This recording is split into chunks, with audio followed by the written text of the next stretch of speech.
আপনি যদি দুনিয়ার মধ্যে ভালো কাজ করে যান, আপনাকে যখন কবরের মধ্যে রাখানো হবে,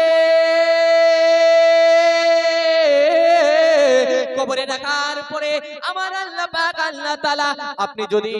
দুনিয়ার মধ্যে কোনো ভালো কাজ করে যাবেন, আপনি যদি দুনিয়ার মধ্যে নামাজ পড়ে যাবেন, আমার আল্লাহ যে কুরআন দুনিয়ার মধ্যে পাঠিয়েছে, আমার আল্লাহ পাক আল্লাহ তাআলা 71টি আসমানি কিতাবের মধ্যে অতি উত্তম কিতাব কুরআন মাজিদকে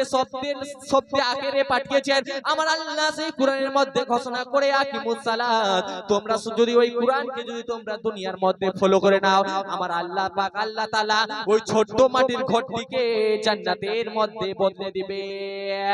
আপনি যদি দুনিয়ার মধ্যে কোনো খারাপ কাজ করে যান,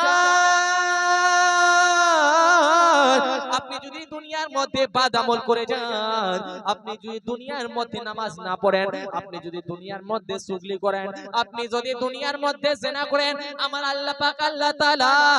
ওই ছোট্ট মাটির ঘরটিকে জাহান্নামের মধ্যে বদলে দেবে।